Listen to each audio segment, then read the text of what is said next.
football. Obviously, super excited about Kvaratskhelia. I hope I got that right. And how he's been tearing up Serie A. How excited have you been about Georgian football? It seems an exciting time to be following it. Yeah, definitely, because for the last, say, 1.5 to 2 years, we've somehow managed to put a somewhat decent team together. And despite the result against Spain, and basically the whole qualifiers haven't been all that great for us. But again, coming from like a smaller nation, you have to build and need a few more uh, campaigns to build like a proper team to compete and qualify directly. But apart from that, it's been a probably inside the last couple of decades, it has been the most positive little stint. Being a Georgian supporter of the Georgian national team, because there were some highs and lows, and we've, despite losing to Spain 7-1, we've seen worse. Not by result, but I mean by performances and by the streak of performances. So yeah, it's been a positive last few years, and hopefully will be as positive as it was last summer when we beat every single team we faced, and maybe come the Nations League playoffs in March would be ones that will celebrate victories and finally qualify for a big tournament. In this case, the Euros. Nice, because I think most people, I don't know about you, Adam, but most people, when they thought of Georgian football, the first name that came to mind was like Kaka Kaladze when he played for Milan in the 2000s, right? Yeah. But Luca, has there been like a lot of investment? Has there been a process that the Georgian FA have that's kind of led them to this team and this progress now, or has it just been kind of a surprise to people? To be fair, like the investment has directly come before the FA basically tried to put a bit of money, and by that I mean the Dinamo Tbilisi was like the most historic team in Georgia. Tried to set up an academy in Tbilisi, and it is still a successful project, because if there's any team that sells players in Georgia, it's Dinamo Tbilisi, because they're able to get local talent, train them. They've got like decent facilities, not only in Tbilisi, around like a few regions as well, but mainly in Tbilisi. And well, Kvaratskhelia is one of them, one of the players who's been through that academy, and probably like I saw the statistics, like 65% of the national team players have come from the Dinamo Tbilisi academy. So you have to say that has been a successful project for the nation more than just the club. Obviously, benefiting from financially is great, but having players who now play as starters, having players who are contributing to the national team, and more so again results is definitely a positive. And yeah, I guess that's probably one of the main reasons why there has been a little jump in trajectory and successful wise, and loads of new players. Even if you look at the team, it's like a relatively younger side than what was 5 years ago, 10 years ago, because guys like 19, 20, 21, 22 are getting chances to play. And it's, yeah, it takes a lot of trial and error, I guess, but still it has been a positive thing for us rather than a negative thing. And hopefully, again, as I said previously, will guide us to a much bigger success, and maybe we'll see us qualify Mm. for a big tournament. Luca, I was just keen to understand about Kvaratskhelia and how much of a kind of talisman he's become for you, because I think if you looked at our podcast a year ago, we were struggling to pronounce his name. We didn't Yeah, know what to expect from the guy, but we heard these whispers of this really talented guy. I mean, I think everyone was taken aback by how well he progressed at Napoli, given that was his first season, and how much trust Spalletti put into him as well. Um, do you feel like he's become more than just a player now for Georgian football, or is there more to come out of him? Because I can kind of resonate with Lewandowski and how much he's yeah, become more of a focal point for Poland. But yeah, do you have those kind of same feelings with Kvaratskhelia? yeah, definitely. Just to start with, kind of obviously, as coming from like a relatively smaller country, um, putting your name out in the big stage of football is something huge. And as we mentioned before, Kaladze is one of the guys who was in the mix of like that top tier football back in the day, like the early 2000s. And with Quara, him just coming out of nowhere, to most supporters in Hmm. Europe and around the world, because we knew what he was capable of here. It was obviously something that we took a lot of pride in, and as I said, like a smaller nation needs that little sparks of brilliance to just feel Mm. more confident, feel more positive about themselves, and um, yeah, up until, let's say, the last game against Spain, every single Yeah. person around Georgia, doesn't matter if it's a woman or a man, like 5-year old or like 75-year old, every single one of us are waiting for that Saturday/Sunday to come and to watch Napoli games, or not only Napoli games. That's the thing, because as I said before, if you're a smaller nation, every single spark of basically gives you a hope that, oh, maybe one day I'll become that. Maybe one day I could myself be Mm. that next Kvaratskhelia, Mhm. and loads of kids start to play football. Not only because of Quarrel, like we've got a goalkeeper in Valencia, Mamadashvili, who's again like signed for Valencia as a fourth choice goalkeeper 2 years ago, and now he's a Mhm. starter and being linked with a move to Bayern to Real Madrid this summer. So that has inspired a lot of people. And maybe in 2, 3, 4 years time away from now, we'll see loads of new kids who were just dreaming about making it pro, actually playing it pro in like Mhm. top five leagues in Europe. And yeah, to kind of answer your question shortly, yes, he Yes. inspired the whole nation. Well, I also wanted to ask, because you said that most of the players came from Dinamo Tbilisi, right? They're like the main producers of this Yeah. talent. Do you expect this to also have an effect on the Georgian league and improve the standard beyond Dinamo Tbilisi, or do you think it Um, will still just be that kind of one factory? it's a how to put this. We're blessed to have an academy this good, but Hmm. if you think about it more kind of globally, the kids who are representing the academy are dominant in every single age category. So, yes, it's nice to have a great group of guys, even like under 12, under 13-year-olds. Whenever they go out every single week and play teams and win like 7-0, 8-0, 9-0, that doesn't really build that competitive nature in most of them. And whenever we face teams from, let's say it's like the qualifiers, like Conference League or the Champions League, whenever we face a tougher opposition, those kind of guys never fail to recover from the losses, because their whole life has been like, oh, we're going to dominate, which is like knowing that you're going to dominate someone. It's not bad, but it's not always the reality, if you know what I mean. Hmm. And that little thing is that's not a little thing, definitely, but that thing with it basically being a monopoly on the local market, it's not the greatest thing in the world, if you ask me. But in terms of like player quality around the league, it hasn't really improved all that much, because guys are, like I said, 18, 19 when they leave the academy and sign for teams. Like this summer we had two guys living in the academy. One of them was eight, both of them were 18. One went to Bayern and one went to Basel without them basically playing a full season with the team. Which, if you think about it, obviously, if there's a young player, if there's a good offer, and if it's a team that will develop that player, why not? But the reality is kind of different, because you have to turn pro and then make that move to a Mm. better side, Hmm. either in Germany, France. It doesn't really matter the league, but to a better side. So yeah, it's a hit and miss, if you ask me. But as far as I'm concerned, some other sides are trying to set up as not as good, but somewhere near good academies, and hopefully that will turn out to be well, and we'll have loads of teams having studied, um, yeah, your youth squads, and that will obviously pay off quite massively in 5 or 10 years time or from now.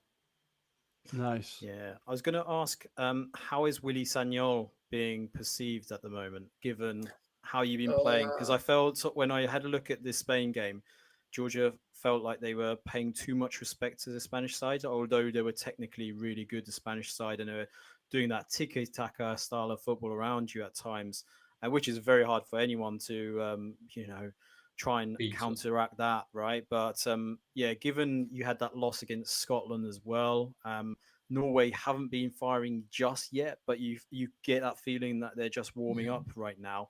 I mean, yeah, how is Sanyol settling into the role at the moment?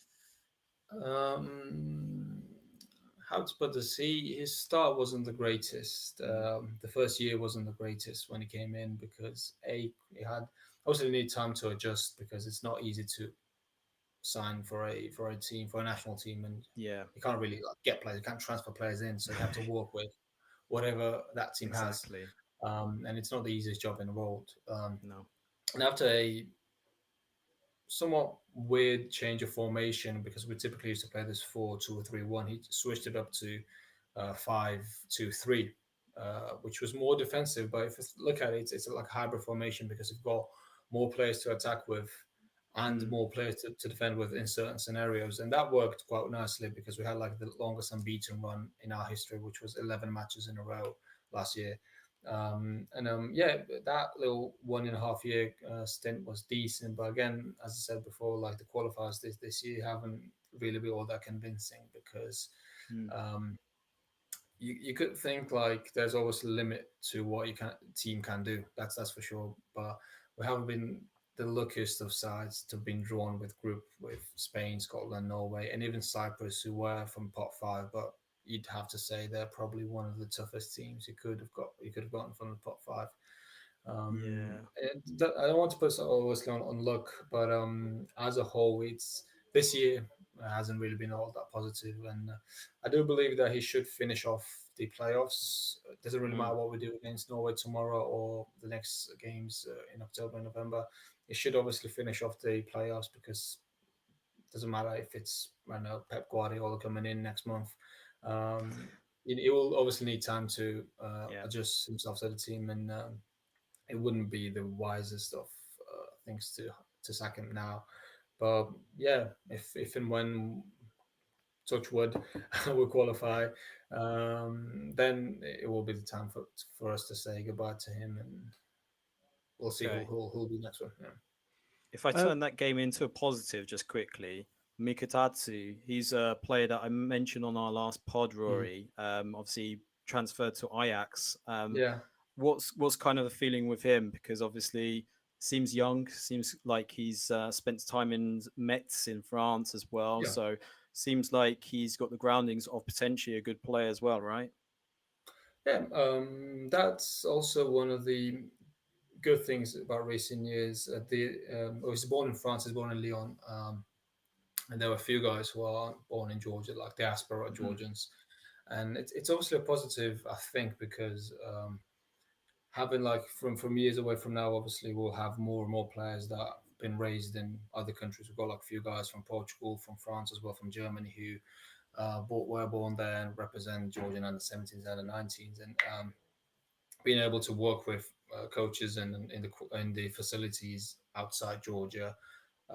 It's definitely a positive, and with Mikhail Tadze as well, he's got that like I've never seen that quality in terms of the movement, in terms of the shooting, in terms of just opening himself up and decision making from a Georgian player since I guess Shota Arveladze, who was used to play for Mm, Rangers and Ajax. nice.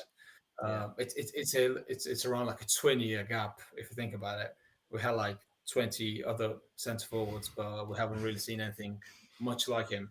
And nowadays, Mikhail Tadze, who's got like that instinct of a natural number nine, and he's not like he's not the tallest, he's not the strongest, he hasn't got that. Mm, He isn't the quickest as well, but he has got that nifty little thing about him which makes him so superior to other Georgian forwards. And I do believe that in a correct environment, especially if you play for Ajax, yeah, that's it. That's mm, historically a very good team for young players. yeah. He'll definitely make that move, and the price tag they paid for him, which is 16 million plus three with add-ons. Ajax don't really pay those kind of Yeah. money for random players, so you'd think they have big plans on him, and maybe that will, and I do believe that will be a reality in 2 or 3 years time when he's going to be one of the better centre forwards, at least around Europe. Mm, And yeah, I'm pretty positive about him. Not because I'm biased, just because Mhm. from what I've seen of mm, him, and yeah. Yeah. he proved it in every single team he played for. He went to Belgium a few times, scored like 32 goals in 32 appearances. Last season he had like great season with Metz in Ligue 2 in the second division. Also got fair Mm, few goals. He became the top scorer, I think, of the second division. So yeah, he has got quality and potential, and then all depends on the kind of the circumstances around him and the environment he's in, which I'd say, as I said before, it's great if you're a youngster and play for Ajax. What more can you ask for? I think it is the best place you could end up at, really. I think it's like if you could choose, you would choose there, right? So I think, but this was kind of leads neatly onto my question, really, because we all know Kvaratskhelia, but who are the other players that you think people should be keeping an eye out for and should be excited about?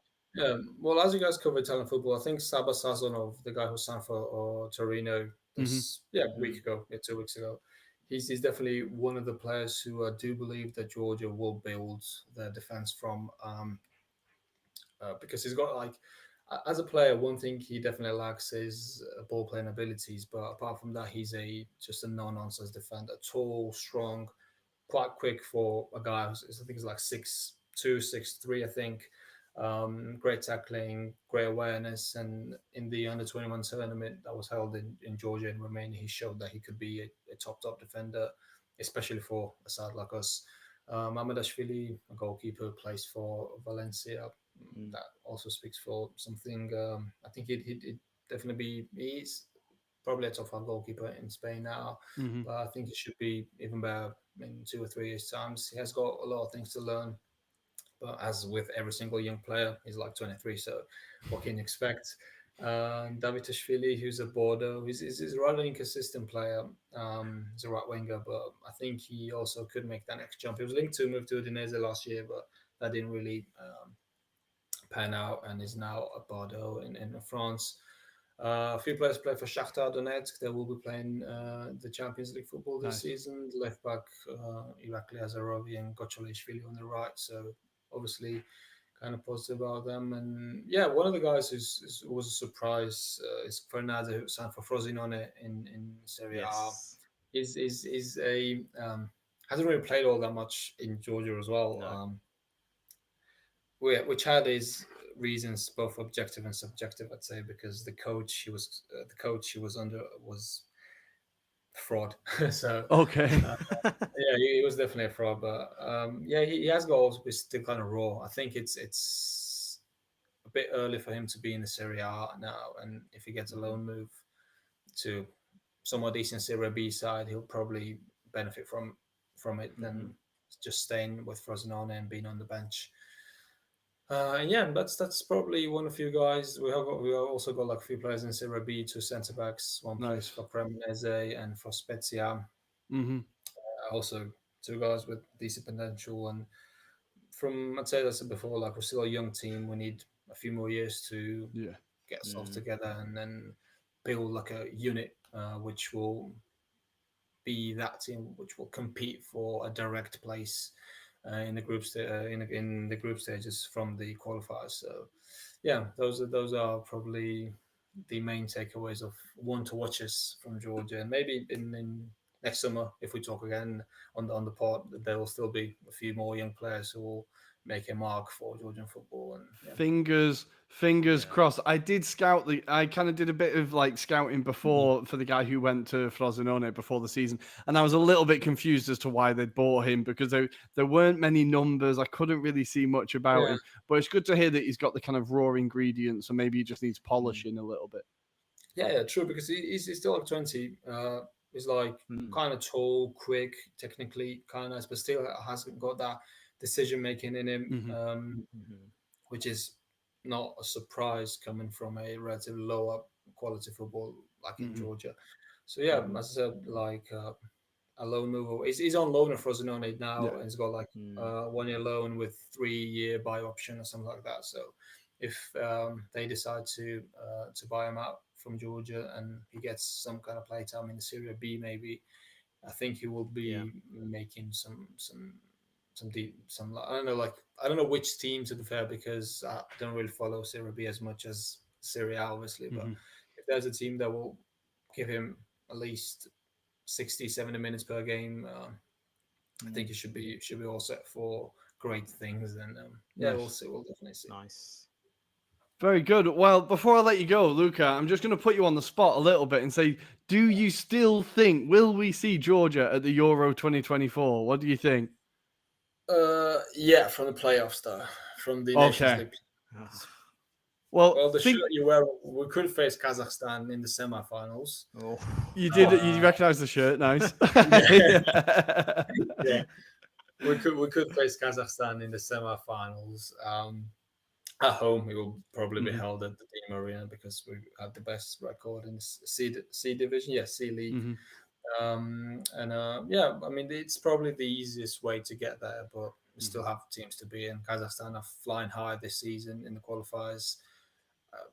Obviously, that group is a bit more easier, but still they've been Denmark, which is a huge achievement. Northern Ireland is never an easy team to play against, and I think that they're also on a quiet kind of rise, if that makes sense, because we never really expected, with all due respect, obviously, to Kazakhstan, I don't think many. I don't think they expected it, honestly. Yeah. I really don't think they expected it. Yeah.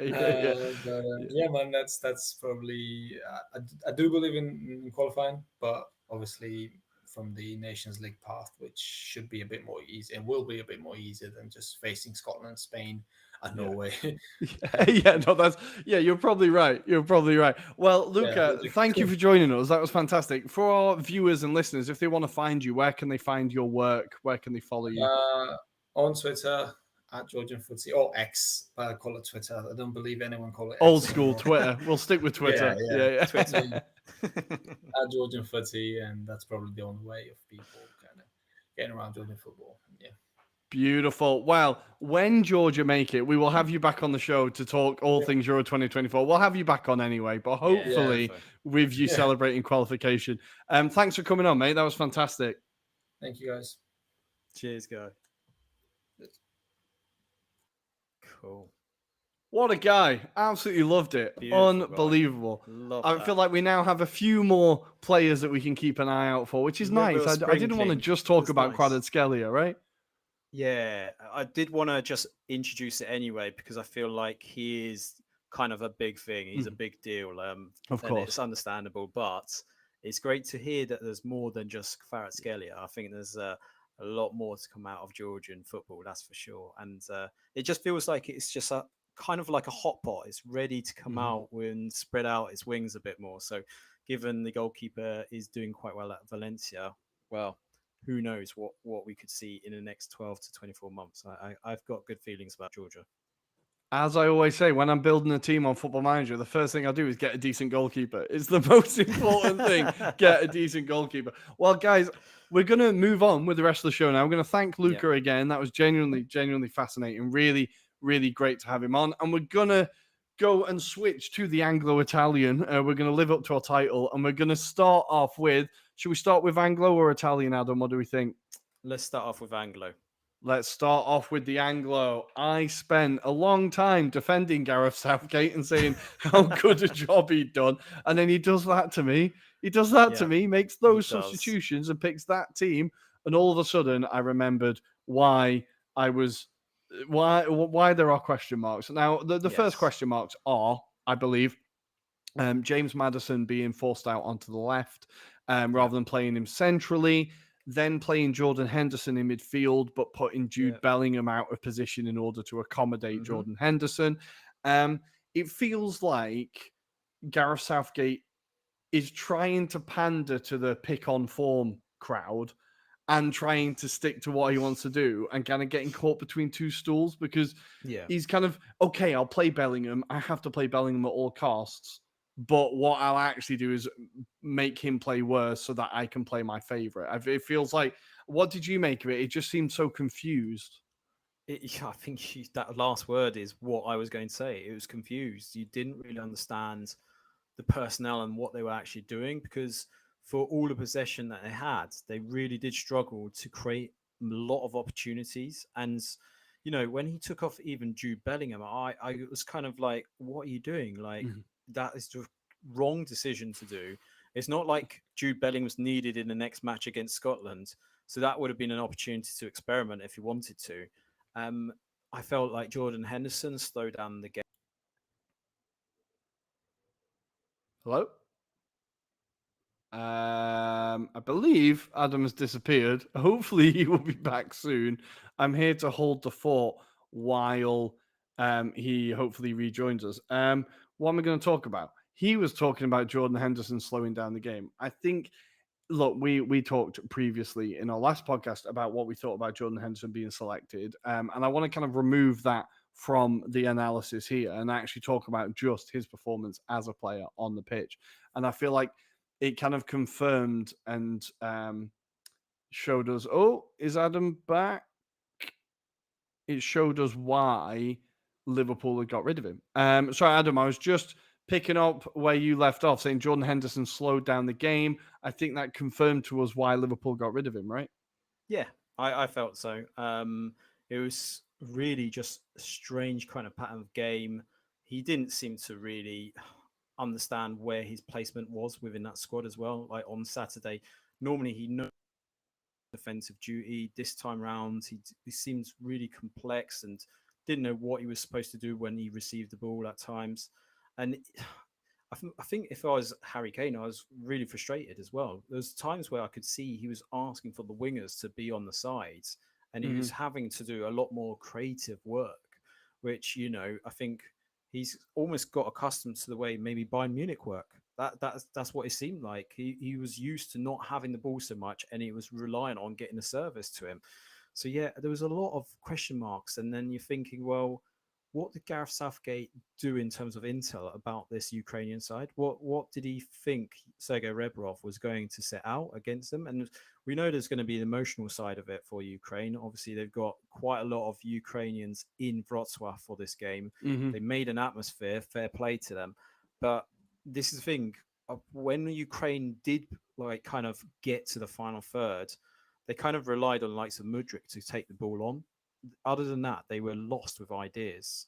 And I'll tell you the other bit that was really frustrating about watching England was how poor they were from set pieces. Mm-hmm. Their set pieces was absolutely horrendous. So I don't know what on earth happened there. I feel like that was a bit of a strength from England in the early Southgate days. I seem to remember we scored against Sweden from corners. I feel like we used to get quite a few goals from set pieces.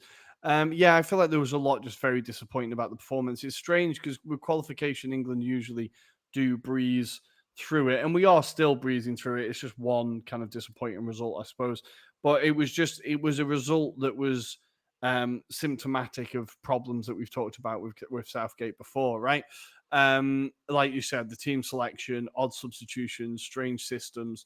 And yeah, it was not impressive, unfortunately. I feel like even taking, like, obviously I'm always going to say it, but taking Saka off, I felt was a strange decision considering he's one of the big like chance creators and goal scorers within this team.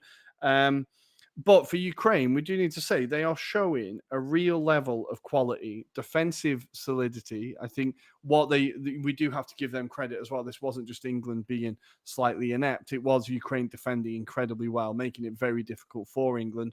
And then being clinical when they do get the attacks. Like, this is a team that could cause anyone problems, right?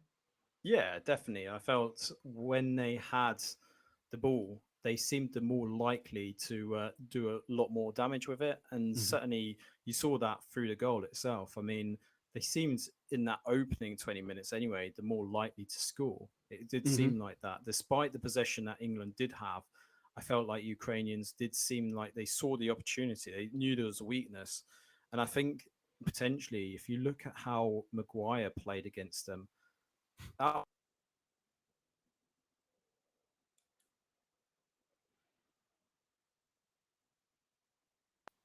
Harry Maguire should be in that starting lineup, because there was times where I was feeling nervous for the guy. Like, he was struggling, and I don't know against high opposition if he's going to be, as solid as he has been in the past. So, but yeah, fair play to the Ukrainians. I thought they played really well defensively, and if it wasn't for that slip by Mykolenko, maybe we're talking about a 1-0 win for Ukraine. Yeah. I feel like Everton fans will resonate with that. If it wasn't for that from Mykolenko, no, I think. But I was really impressed with Zabarnyi. I really like him as a defender. I think he's very, very good. I was really impressed with him, and of course, Zinchenko getting the goal. I know for some reason, there's a big crowd online that really don't like Alexander Zinchenko, and I just don't get it. I don't get it. I know I'm biased because he's an Arsenal player, but I absolutely love everything about him. His energy, his celebration was fantastic. I think he's a real unicorn of a player as well. The profile and what he's able to do. Like, he plays defensive midfield within Ukraine. Obviously, Arsenal, he does that left back defensive midfield thing, but he could play attacking midfield, he could play left wing, he could play anywhere. I feel like he really is a very individual type player, and it was great to see him get a goal. He doesn't score many, so I was happy for him. But if we're done with England, I think we're kind of done with England. It leads us on quite neatly to Italian and to the Italy situation. They, of course, face off tomorrow night or tonight if you're listening on Tuesday. I am going to be in the stadium. I got myself a ticket. Well, actually, I got me and the girlfriend a ticket. It's going to be her first trip to San Siro. It was €16.50 a ticket. Wow. I saw the prices. I was like, right, well, I was actually listening to the Totally Football show and they were talking about it. And it was like, it's in Milan. I was like, it is in Milan. Why aren't I going? I was like, all right, I'll check. Okay, 16.50. Why aren't I bloody going? Yeah. So we're going to be in the stadium.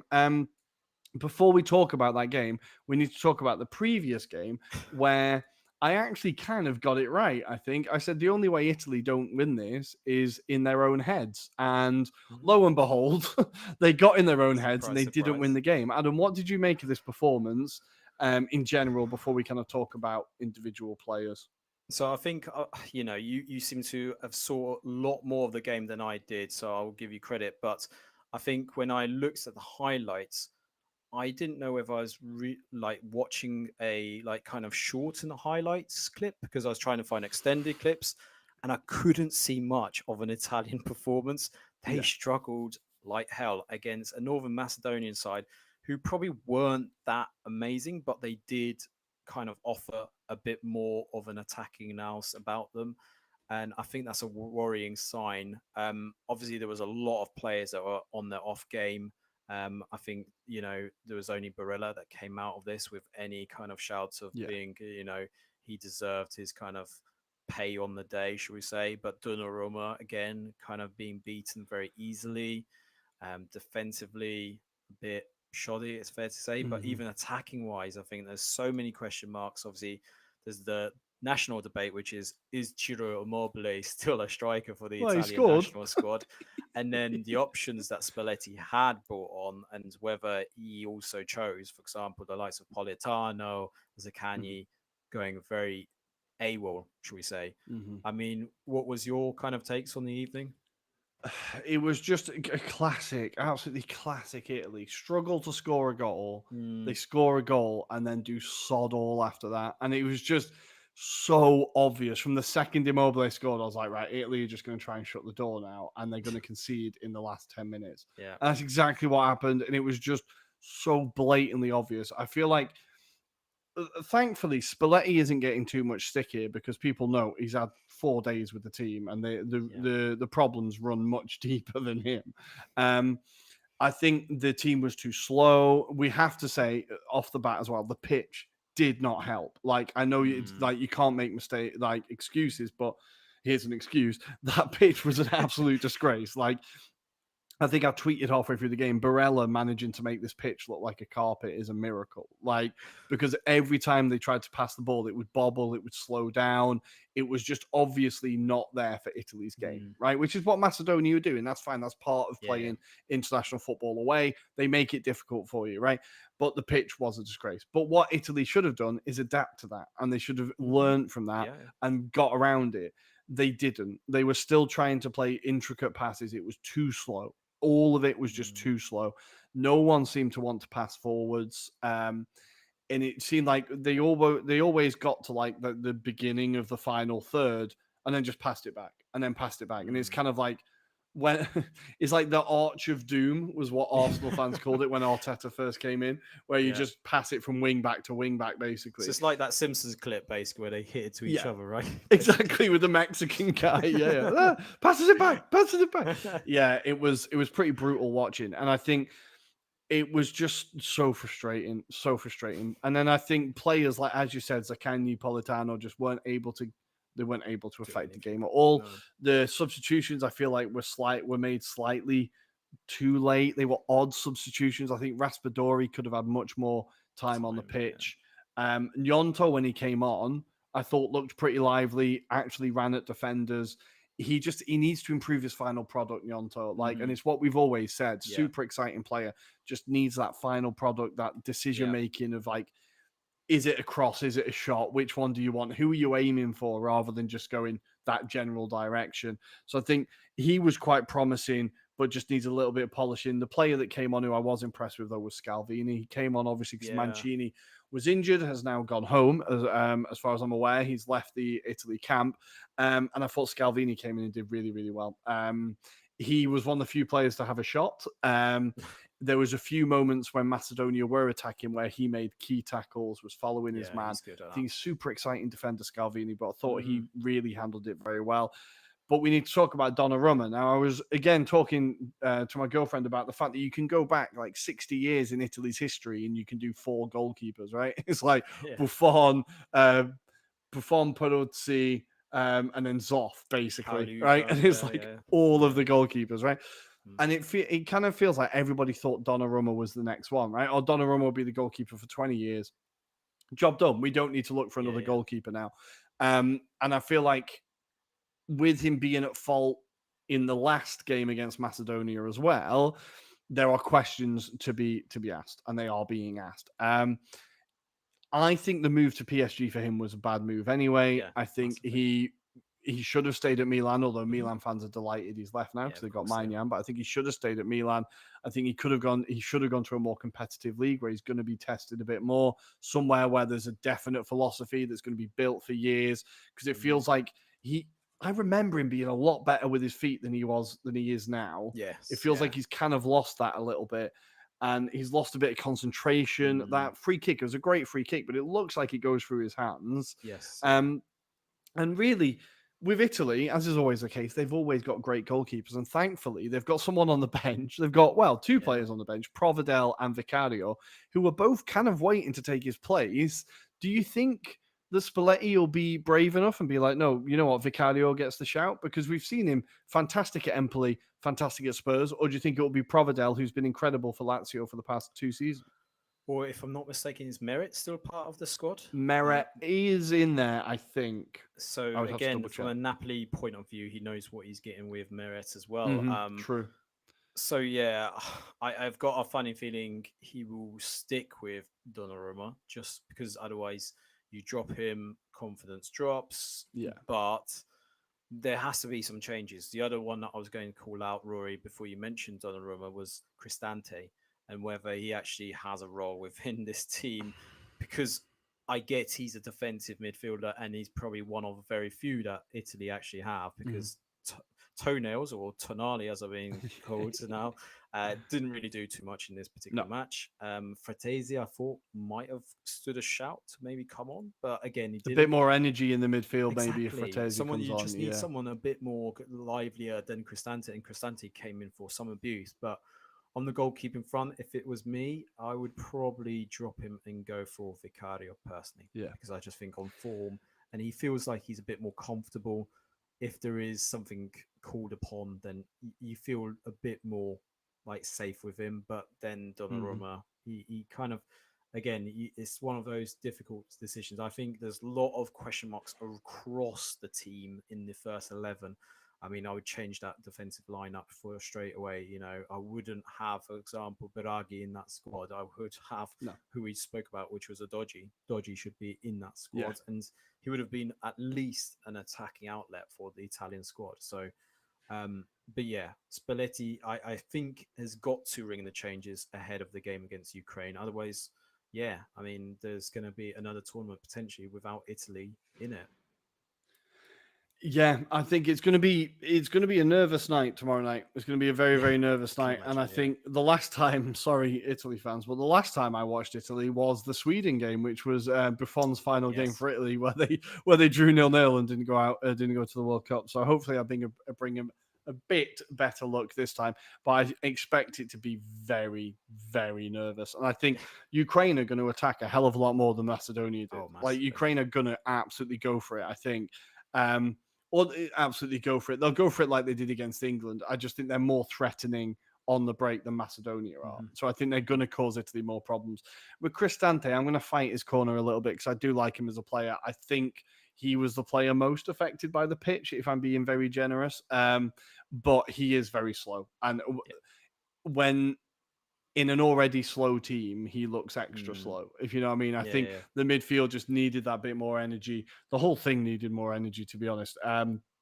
But if I know it, the Italy team, they are going to shit their pants the second they don't score within the first 10 minutes, and the crowd's going to get nervous. So it'll be an interesting one. I will try to update things on the Insta and stuff. I might put some videos up. I'm not making promises, but I'll put some things up from inside the stadium. I'm pretty excited, though. I'm pretty excited. Hopefully, Italy can get the job done. If they don't, they still have the playoffs to fall back on due to finishing the final four in the Nations League. But as we've just been talking about for the past 10 minutes, Italy are not good at playoffs. So I think everybody wants to avoid it like the plague. I think we're going to leave Italy and England there for now because I'm very aware of time. And we're going to go to Depression Corner. Now, both me and Adam, we sat and watched our respective teams last night. So I watched Ireland. Adam watched Poland. Adam, I'm going to let you go first because I think yours is slightly worse than mine if we're comparing grief. Adam, take us through what happened with Poland and what is the latest in the Santos era. Kurva match is probably the analogy I would use for this. I remember that from my time in Poland. I think a lot of our listeners might be used to that terminology. A very frustrating night in Tirana. I spoke to you prior to the game kicking off, should I say, about the atmosphere.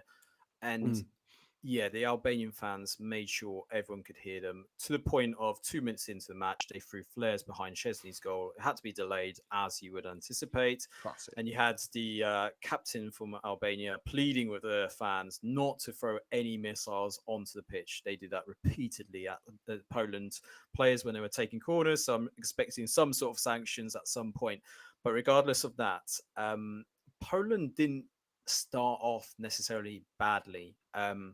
They had chances, they looked the most threatening, and I thought to myself within 20 minutes, actually, do you know what?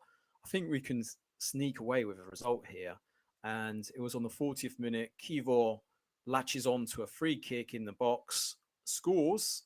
But as the Poles were celebrating, the referee gets a call from VAR, and VAR adjudges that Kivor has kind of run a little bit earlier ahead of his defenders, and it's adjudged to be offside. And then literally a few minutes later there, Rory, we got stuck by a sucker punch by Asani. This is a hell of a goal from distance. This is a hell of a goal. An incredible goal. And, you know, it was very much against the run of play at this point. So Poland go into halftime 1-0 down, knowing second half they've got to go out there trying to create opportunities. They did the exact opposite, failed to do anything, and I was cursing when I saw Krychowiak have our first real shot on goal. And I said to Rory, at this moment, you know it's going to be a bad night when Krychowiak is the only one that's got a shot on target. And lo and behold, a second goal, Witecki, who replaced the donkey that is called Jan Bednarek, gets turned very easily by Maku, who then basically puts it at a really strange angle, but he puts it in the roof of the net. Szczesny can't do anything about it, and it's 2-0. Sucker punch. We're all in shock. I think we're all gobsmacked by this, and at that kind of last 15-minute phase, Santos decides to bring on the substitutions, and you're thinking, what is this guy been thinking about for the last kind of half an hour? Like, we saw no imagination, we saw no kind of direct play. It reminded me of Portugal, and I can understand why they got frustrated with Santos, and I can't believe they stuck with Santos for so many years as well. So the only credit that he had was that he managed to win them a Euros. That was the only reason why he was in that role. And I mean, the after effects are we're definitely not going to qualify. I wouldn't want Poland to be at the tournament, because if that's what we were going to show, that was fucking embarrassing, to be brutally honest. Santos, after the match, says he's not going to resign. and said basically if the Polish FA feel differently, then they'd have to have a conversation with him. And today it's reported in the press that Poland are going to do amicable terms with Santos, and it's expected that tomorrow or today, if you're listening to the pod, that we might see the end of Santos at Poland. But I had to remind Rory and people on Twitter that follow me, we pay this guy 2.5 million a season. He's one of the most expensive coaches in Europe, and he earns that. And I kind of used the analogy of this is the equivalent of getting Everton relegated and then being approached by a Saudi Arabian club to manage them, basically, because I don't get what he does. But I'm kind of glad that we're not going to be embarrassing at a tournament again, Rory, because I don't want to go through what I experienced at the World Cup, because that was just pure embarrassment, mate. And I thought Mikhnievich it was bad. It was bad. It was bad. But Santos has brought us to new levels of depths of despair, and I do question why I even support the Polish national team sometimes. If only Mikhnievich wasn't in a job. If only he wasn't in a job, you could abseil him in. We could have had Harvey Renard. We could have had Marcelo Bielsa. They were all wanting the role, which is baffling to me. But I would have gone, yes, please take it. Please just give Bielsa whatever he wants. Just give him whatever he wants. You want him have as many buckets. You want an entire city? It's yours. Give him what he wants. Just literally, if he wants to come to this climate, I don't care. Like, let him just. Clearly what it was that time with Leeds where he had Mateusz Klich. That must have been the player that he's like, I love Poland because of Mateusz Klich. That's all it is. It's got to be that. But, cool. Yeah, absolutely. Honestly, I was sat watching Bielsa because I'm obsessed with Bielsa, and obviously his Chile team, his Uruguay team got the first win in his first game, 3-1 against his old team Chile, and I was watching him celebrate the goals, sat on his little bucket or whatever, and I was like, Leeds fans must just be crying. They must just just tears rolling down their face. I think there's so many people looking at Bielsa and going, why didn't we just get Bielsa? He's incredible. He's incredible. But I'm sorry that wasn't to be. I want to live in the alternative timeline where Bielsa is in charge of Poland, because I think that would be epic. It would be unbelievable. The entertainment value would be through the roof. And it's such an idiosyncratic job that he would love it. You know what I mean? It's like, it would just be him all over. But I'm going to let you kind of put that behind you now with Poland. Thank you. And we're going to talk a little bit more depression with Ireland. A slightly more, I'm going to try and be positive, but it's difficult, I'll be honest. Let's do the positives. Firstly, the punditry on RTE is an absolute disgrace. I really did not enjoy it at all. Richie Sadler and Didi Harman in particular were just zero insight, just moaning, just nothing but moaning. The other guy whose name I've forgotten is Keith Andrews. It came to me. Keith Andrews was a fantastic pundit, really trying his hardest in trying circumstances to pick apart a performance. It started so well. Ireland had this really aggressive press. They did not let the Netherlands settle. They get the penalty within the first. They could have scored within the first minute. Adam Ida just a little bit too slow on the ball, couldn't turn and get his shot off. From that chance, we get a corner, Van Dijk handball. He sticks it away, sticks the penalty away, and it's 1-0 up. And you're thinking, okay, here we go. We continued the same way in the first 20 minutes, just pressing Netherlands relentlessly. And then one mistake in midfield, a missed tackle. The Netherlands are through. Bazunu's caught in no man's land, takes Gakpo down, penalty. And then straight away, Netherlands back into the game. Really frustrating. I think Ireland even had been the much, much better team. They were showing real, like they always show aggression and hunger and effort, but it was like dynamic forward passes and triangles and counterattacks, and it was like a concerted effort. The wing backs, like Doherty was having a banger, and you're like, oh, this is Ogbene was like tearing Ake to pieces, and you're like, this is incredible. This is what we want to see, but we just couldn't keep it up. Once Netherlands got back into the game, Ireland tried to get going again, but the Netherlands then, it kind of looked, the win kind of looked inevitable at that point. You just knew that their experience was going to get them through it. But we managed to keep it 1-1 until half time. So you think, okay, let's try and build on this. Coman makes a change and goes from 3 at the back to 4 at the back. So going a bit more attacking. And Stephen Kenny just doesn't respond. They bring on Wout Weghorst, and Ireland are kind of caught between trying to figure out what's going on. Within that time, Weghorst scores. They score in the first 10 minutes of the second half, and then once that happens, again, Ireland didn't respond. Again, I think Stephen Kenny's in-game management was just a bit late. I feel like he was just overthinking. It was just when you saw him on the line, it was just a man panicking. Like he was just sweating and thinking, what do I do? Because he knows that it's probably his job. Like this is his job now. And like, I don't think it should be, but it looks like this is going to be his job. But I think if we stick to the game, he brought on McGrath and Sinclair Armstrong, but he brought them on far too late. I think he was meant to bring them on earlier, and then Ireland started to build a bit of pressure, and I think he went, oh, let's just let this. And I get it. He kind of went, okay, oh no, we're doing something here. I don't want to ruin it. Yeah. But then by the time that had finished, it was the 87th minute, and you're bringing on, how old is Sinclair Armstrong? 19? 19, 18? Think, Like bringing him on for his senior debut to rescue a game, which is not looking like it's going to be rescued. And what was really frustrating as well, and again, it was just kind of the pundits, they just kept going, oh, just stick Duffy in the box and just spam balls into the box. Like, really? Is this what we're resorting to already? But without wanting to agree with them too much, you do have to get the ball in the box at some point. You do have to, like, there was about 5 minutes where it was Ogbene, and I can't remember, but there's 3 players basically just cycling it between them on the wing. There's like Ebasele when he came on, who looked lively, but again, just passing it between him. Like, guys, one of you is going to have to take responsibility and put it in the box. And it got to the point where Adam Ida was just busy looking for the ball because it wasn't coming to him. Yeah. So he was out on the left wing, out on the right wing, just trying to get involved.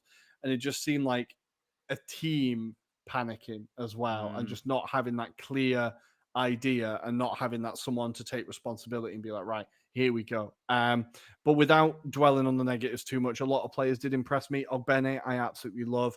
Jason Knight, he got man of the match. He's such a good player. He's so exciting. I thought the midfield of him and Brown were really, really good throughout the game. Brown had to come off because he'd done 90 minutes against France as well, I think, and they were both just done. But Brown was really, really good as well. Knight was fantastic. Bazunu made some great saves, got really close on the penalty as well, really got his hand to it. He was so unlucky. So I think there are still seeds of promise there. They're just not getting the results. And like, I don't know, I'll get your opinion on this, but Didi Harman, in all his wisdom, said that it was worse for us to be losing by 1 goal than getting battered.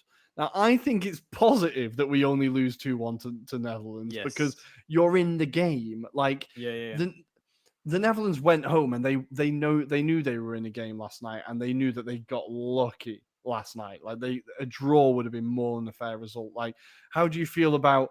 Do you think it's better to lose by 1 or lose by 6? What do we think? It sounds like Didi Haman's been getting advice from Gabi Ekbonlo on how to be controversial again.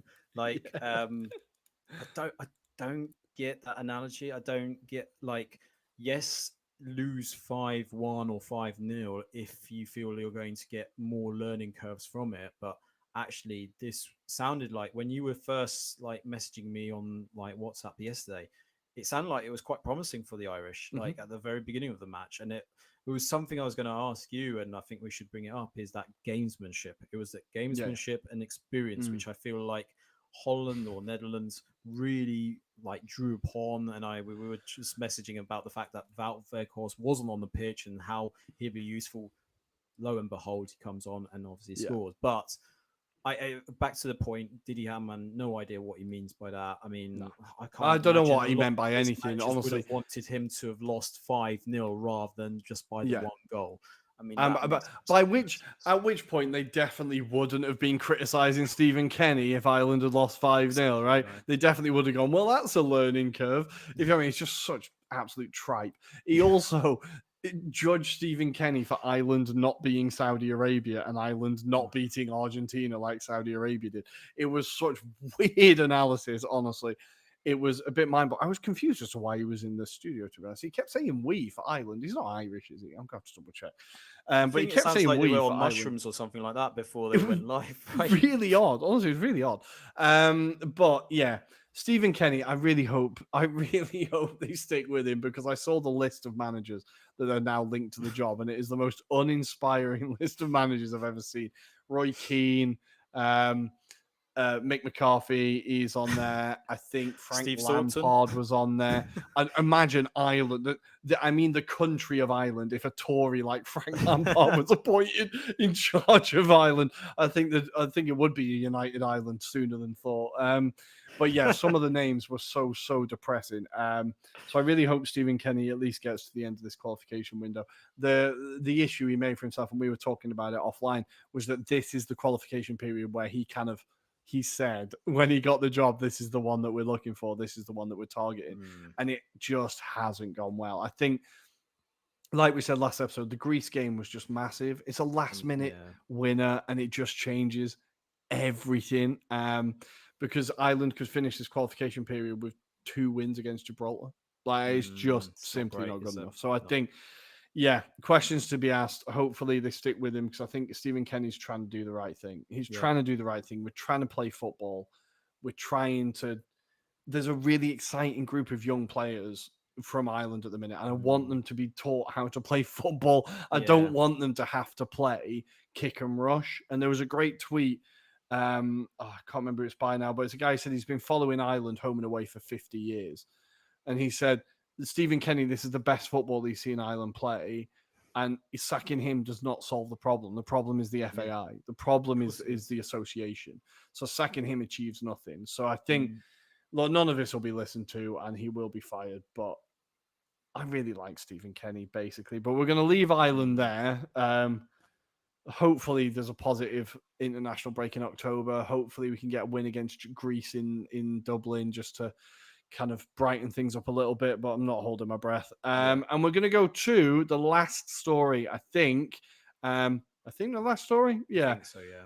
Germany. Can we all laugh at Germany? I don't usually sign up for the England fans singing about hating Germany, even though the war was 80 years ago, etc. But it is always quite funny, the Germans doing badly. They got battered 4-1 at home by Japan, a massively somehow still underrated Japan team. Ito, Itakura, Tomiyasu, Mitoma. They've got some bloody good players in that squad. Look out for them at the next World Cup. It's going to be exciting. But Germany were woeful. They lost 4-1. Some of the defending was non-existent. And they've sacked Hansi Flick. He is gone. Your first reactions to this story? Germany have been bad for like 3 years now. This isn't like a one-off thing. Yeah, it escapes me how bad Germany were until we saw those clips, and I couldn't really understand what Hansi Flick's done in that space of time. And then Archie Rintup then tweeted out. I love that guy, by the way. All or Nothing documentary. And there's a clip that he basically takes a picture of, which is the psychologist at the World Cup is asked to do a video for the national squad, and it's all about the geese. Geese come together, they work together basically. And at the end of the video, supposedly, and I haven't seen this, but me and Roy are definitely going to be watching. I'm going to watch it. Added it on the watch list, which is we must think like geese, is what Hansi Flick tells the group of players, and they all look at him really baffled. A bit like when Gareth Ainsworth introduced a hacker to the QPR players, basically. Basically similar vibes, but with these David things Brent are in the background. so weird, because I think like these stunts that managers do. Now it's interesting because All or Nothing is the first. This Germany one is the first one where it kind of goes badly. Like I know Arsenal's season didn't end well, but overall it was a positive season. I think this one is just an absolute car crash, and these things because Arteta like. Spurs fans, United fans love laughing at Arteta with his little light bulb and all that. And it is cringy because if you then go out and lose, like when Arteta played the Anfield music and then Arsenal get battered at Anfield, it just looks even stupider. So I kind of feel like Hansi Flick has been set up a little bit by the fact that his team have just gone out and got battered. Because if they beat Japan, maybe people look at it and go, oh yeah, thinking like geese, it works. That's what it is. Thinking like geese.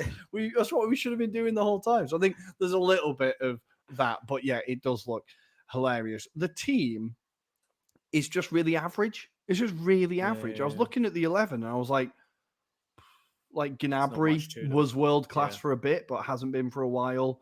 Kai Havertz as a striker doesn't work. There's like, is there anything about that team where you're like, oh, I felt bad for Ter Stegen, but is there anything about this Yeah. team where you were like, oh, there's a bit of promise? Because I couldn't see it. I think that's the real issue here is that there's nothing to grab yourself and kind of get excited about. And I think that's why even Germany as an FA are really contemplating, do they try and bring Jurgen Klopp into the fold? Because that you need a big personality to like change things up, right? But the embarrassment is that they go into hosting the next Euros and potentially flop even worse than previous hosts here. And that's the fear factors that someone as advanced as the Germans and the way they think about stuff, it's just unbearable. And I think the only one that I thought of that is likely to take the position would be Nagelsmann, but it'd have to be on his terms. It would be a case of that guy he'd doesn't be need there another job at the minute. No, he might not need it, but then would he even entertain it is the other question. Would he entertain even being a national coach? Because I think he's perceived really badly down in Bavaria right now. I mean, probably no one really has bought into him as much. So I think he just needs a break somewhere in a different country potentially. But yeah, I think you're struggling for candidates thereafter. I can't think Rory, who naturally goes in and succeeds him. It's really I big don't struggle. know. I think even managers like Marco Rosa, who was like really exciting and people were really, He'll but stay where he is. yeah, exactly. Like there's no real. Liverpool must be sick to death of people trying to poach. They've had Yeah. Saudi Arabia come in for Salah at the last minute, and now Klopp has maybe his dream job knocking at the door. If you know what I mean, I think Yeah, Liverpool exactly. fans are going to be pretty scared. Look, Klopp isn't going to go there mid-season. No. He's not. There's no way. He's not the type of guy to just leave up and leave. He's going to finish the season. He's going to kind of do it properly. But Germany, there's not many options. I think they kind of have to go for Nagelsmann because who else is there? Unless there's like the under 21 manager and they're going to roll the dice and be like, right, let's just be bold. You can get Klinsmann back. I think South Korea are pretty close to sacking him. So you could get Klinsmann. Rudy Voller's there in an interim basis. Wow. Could that be extended until the end of the Euros? I think that was how Klinsmann got the job, right? For 06. Yeah, was he not interim and then he was thereafter? Yeah, exactly. Yeah. So. Well, a mad stat. Absolutely mad stat. This is the first time Germany have ever sacked a manager. Yes. Every other manager has resigned. That is incredible. That is insane. It's almost like they've got this moral will of, I've got to go now. This is on my terms, basically. So it's so baffling. But then weird, you can't blame it. They probably saw the documentary and fucking hell, we've screwed up. We've got to sack this guy. Well, I saw an interview with maybe it was Archie Ryan Tuck where he said that could have been the nail in the coffin. Like where they saw that and they were like, okay, who is this guy? What's he talking about? Not good times for Germany. Well, they will be relieved to know that they are playing France tomorrow night or tonight, as you see it. So that will be a nice, gentle. Oh God, what are France going to do to him? What are France going to do to him? It's going to be brutal. It's going to be brutal. That's all I can say. Well, and for the German crowd to boo him off the pitch, that does not happen often. But the crowd turned quickly. I felt, honestly, I just have to say it one more time. I felt so bad for Ter Stegen because he was just stood there like, guys, like just one of yous do your job. Like each time,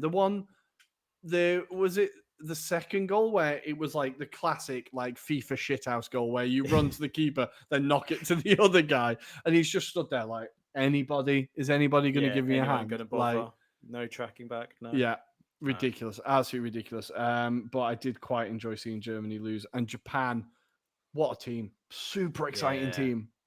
Super. Cannot wait to see them at the World Cup in 2026. Yeah. It's going to be some team. As long as there's no injuries to any of those players that we've talked about, this could be an exciting team. And any Arsenal fans that have been doubting Tomiyasu and slagging him off, just watch that performance. We have got a hell of a player there. He's 23 years old and he was unbelievable in that match. Absolutely love the guy. But last story, we're going to stick with Germany and just laugh at them a little bit more. Jurgen Klinsmann keeps getting jobs, and I'm confused as to how this happens. Now, there was a story where he set a South Korea game in America. No, where was it in It America? was, no, it was closer to home, wasn't it? It was England, wasn't it? Because they So played it that he could, against Wales. yeah, so that he could then attend the Legends game, the Chelsea versus Bayern Munich Legends game after. He also did team meetings on Zoom from his house in LA. That's where I was getting Yep. confused. He was Yep. doing his team meetings on Zoom. He's reportedly spent a matter of days in South Korea or weeks since he's got Yep. the job. Why does he keep getting jobs, Adam? He like the USA fucking hated him by the time he left. The Germans hated him by the time he left. Wow, why do people keep doing this? And the last role prior to that was Hertha Berlin, and they hated him, even Yeah. though they were going for a relegation battle themselves. Just get rid Yeah, of this guy. Yeah. he has this aura of arrogance, which Mhm. seems to just piss off people the wrong way. And he's got this persistence around him being based in LA. He doesn't want to be anywhere closer to home or near enough to the environment where he's going to be expected to be. I mean, it's just baffling that he kind of thinks in that kind of philosophical way that, do you know what? I don't need to be there. I don't need to be in that kind of position. And I think that's been picked up a lot of times by the Koreans now. They're kind of questioning whether the Korean FA got this point right. Clearly, they got it wrong. And I think you can see by the performances, they've not been great of late. If it wasn't for Son, I think there's a real struggle for goals or any inspiration in that squad. And even Klinsmann in the last, I think, conference kind of alluded to it, that he's grateful that he's got Son beside him, because had he not, I think that team is a bit of a struggle right now. I mean, we did see signs of that at the last World Cup, right? But I think then you this. bring Jurgen Klinsmann, who, I don't get how people are inspired by his tactics, because he, even in Germany, it wasn't him, it was Joachim Löw, wasn't it? It Yeah. wasn't his tactics. It was all about Joachim Löw, and I feel like he's a bit of a fraud. He just comes across as a fraud now. So, yeah, hopefully this is the last time we'll be talking about him, Rory. Yeah, I really, really do hope that this is him being found out. But I think there are players in that squad. Like you've got Kim Min Jae, for God's sake, you've got one of the Yeah. best centre backs in the world within that team. You've got Hun Min Son, you've got Hwang. Like there's lots of players there, like that are playing in decent leagues across Europe. And even the K League itself is not a bad standard. Like Yeah, that is it's a not bad, very yeah. good team. And I think he's kind of wasting this generation of players, or they're wasting that generation of players for the time being, as long as he's in charge. I think he comes across, you're right, as incredibly arrogant, and that he believes that because he was a half decent striker, that he can just do what he likes. And Yeah. I'm Jurgen Klinsmann, like, yeah, you Pants can't it to touch me. So essentially. Yeah. I think it's super disrespectful to the country, to the people, to the players, everything. Like with international management, especially, like I don't know. If you're gonna take over a club and not give a shit, there's a list as long as your arm of people who've done that. It feels a bit more vindictive when you're doing it against a country. Maybe that's just in my head, but it feels a little bit more like, oh fuck this guy's like this banana state. I'm just gonna rob all their money. Like I don't know, it feels a little bit more vindictive when you do that. But hopefully he'll be sacked pretty soon. They're playing Saudi Arabia soon in Newcastle. I think that's one of the games that's going to be in Newcastle. That video was enlightening. If you've not seen it, go to NUFC against sports washing. The video is so depressing. But before we go down that, we've not got time. I think that is everything, Adam. I think we've covered it all for now. Yeah, for now, that's we've managed to pack a hell of a lot, Rory. I think we've done all right. We've done all right. considering. Just to very quickly take you through the fixtures, the ones that are catching my eye now. We have Spain taking on Cyprus, Sweden against Austria, Italy against Ukraine, of course. Belgium against Estonia. If you're really bored, they are all being played tonight or tomorrow night. That is the last. Oh, and Norway versus Georgia. I have to shout those out for Luca, right? Norway versus Georgia as well taking place. Yeah. And those will be the last of the international games until October. Now, I love international football, but is there an international break every month now? Because there's one in November as well. I believe that's where they start to conclude it, don't they? I think they're starting to conclude the games soon. I think for certain groups anyway. So, yeah, I wouldn't be surprised. We're nearly there. It's going to We are nearly there. Well, we will be back with a show on Friday, as always, guys. Thank you for joining us. If you enjoyed it, even if you didn't, hit the like and subscribe button there. You can follow us on Twitter at Italian Anglo Pod, on Instagram at Anglo-Italian Pod, on TikTok at Anglo-Italian Pod. Please do tell a friend, give us a rating, spread the word, do all those things. Get involved, leave comments. We love to respond to you. We love your feedback. And we will see you on Friday. Anything to say, Adam? That's it. Thank you very much. And hopefully you've enjoyed us. Take care. Ciao, ciao. Bye.